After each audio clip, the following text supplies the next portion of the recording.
आत्मीय भाइयों, सादर प्रणाम। आज हम ऐसे प्रसंग पर चर्चा करेंगे।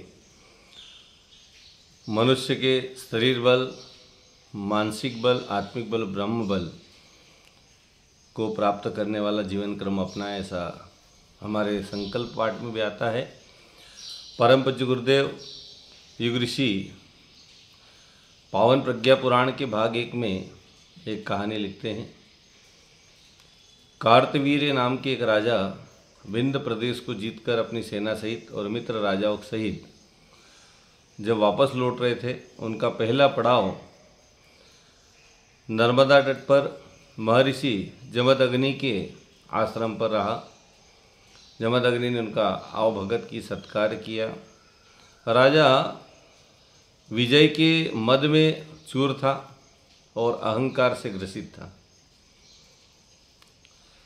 महर्षि जमदग्नि ने कहा कि महाराज, आप हमारे आश्रम पर पधारे तो आप चाहें तो हमारे यहाँ यहीं पर रात्रि विश्राम करें। राजा ने कहा, महर्षि, हमारी इतनी विशाल सेना है, उनकी व्यवस्था आप कैसे कर पाएंगे। तब महर्षि जमदग्नि ने कहा कि महाराज, उसकी चिंता आप न करें। महर्षियों का बल तो भगवान होते हैं, वो व्यवस्था भगवान करेंगे, आप तो रुकने की व्यवस्था करें। और जैसे ही राजा ने कहा ठीक है, तो दूसरे ही पल आश्रम की सारी व्यवस्थाएं बदल गई। आश्रम में तरह तरह के खुशबूदार फूलों की महक आने लगी। विभिन्न प्रकार के फल वहाँ पर वृक्षों पे दिखाई पड़े और राजसी व्यवस्थाएं हो गई, महल बन गए। जो परिचायक थे, सेवा करने वाले सेवादार, सारे सेवादार राजसी वस्त्र पहनकर उनकी सेवा में लग गए और विभिन्न प्रकार के व्यंजन, जिसको हम 56 भोग कहते, ऐसी व्यवस्थाएं वहाँ उपलब्ध हो गई। और उनको देखकर राजा बड़ा प्रभावित हुआ। राजा को लगा कि साहब, हम झूठा ही अहंकार करते हैं कि हम राजा हैं और हम सब कुछ कर सकते। भाइयों बहनों, भगवान का जो भक्त होता है या जो व्यक्ति तपस्वी होता है, उसके पास भी कई प्रकार के ईश्वरीय अनुदान वरदान होते हैं, रिद्धियाँ सिद्धियाँ होती है। और जब चाहे वो लोक कल्याण के लिए खर्च करते हैं। मानवता की सेवा में यदि कोई कार्य करना हो तो व्यवस्थाएं होती है और ऋषि लोग इस प्रकार से कार्य करते हैं। ऋषियों के कार्य कभी रुकते नहीं हैं।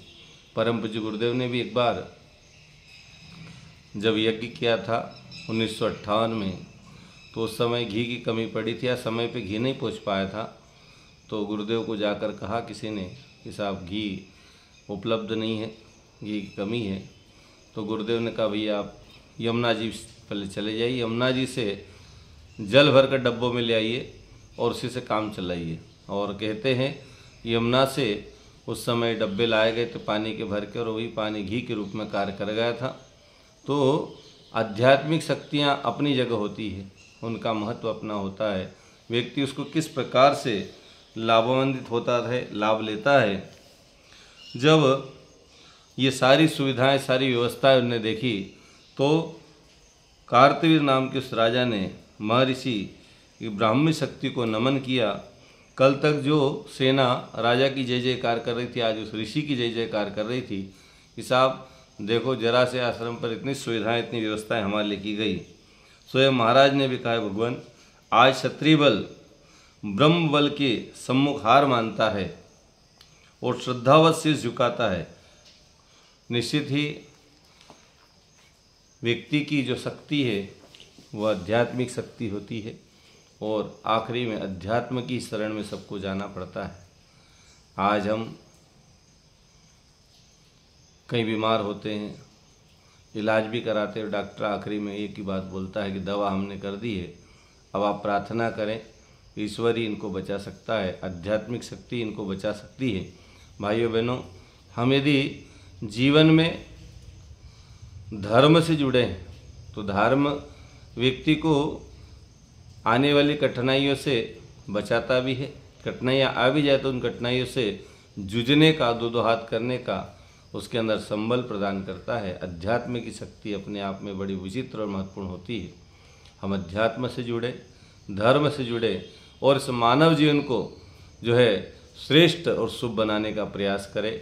मानव जीवन हमें सौभाग्य से मिला है। आध्यात्मिक शक्तियों के सहारे व्यक्ति उस ज्ञान को अर्जित करता, उस शक्ति को प्राप्त कर लेता है, जिससे मनुष्य जीवन सौभाग्यशाली हो जाता है, मानवता धन्य हो जाती है। नर से नारायण बनने का और मानव से महामानव बनने का रास्ता अध्यात्म से ही खुलता है। और दुनिया में जहाँ कहीं भी हम नज़र डालें, दुनिया में व्यक्ति को बदला है तो केवल अध्यात्म ने बदला है। अध्यात्म ने ही कि कईयों की ज़िंदगी को बदला है। कोई डाकू था, वो अध्यात्म से जुड़कर ऋषि हो गया।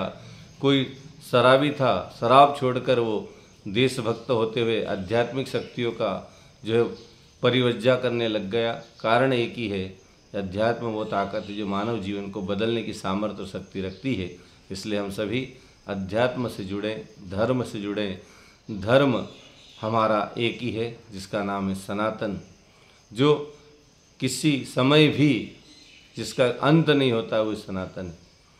सनातन का अर्थ ही है कि जो कभी नष्ट नहीं होता, पहले भी था, आज भी और आगे भी रहेगा। कई संस्कृतियाँ आती गई और चली गई, नष्ट होती चली गई, लेकिन सनातन संस्कृति को आज तक न कोई नष्ट कर पाया है, न कर पाएगा। भ्रमित करने वाले आते रहेंगे और धीरे धीरे उनकी विद्याएं समाप्त होती चली जाएगी। भ्रम फैलाना मानव का जो है दुराग्रह है, प्रयास है, लेकिन अध्यात्म ऐसी शक्ति है, सनातन ऐसी शक्ति को लेकर चल रहा है जो कभी नष्ट होने वाला नहीं। इसलिए हम अध्यात्म से जुड़े, सनातन से जुड़े, धर्म से जुड़े, सही मार्ग पर जुड़े, गायत्री मंत्र से जुड़े, गायत्री मंत्र की आराधना करें। इन्हीं भावों के साथ ओम शांति।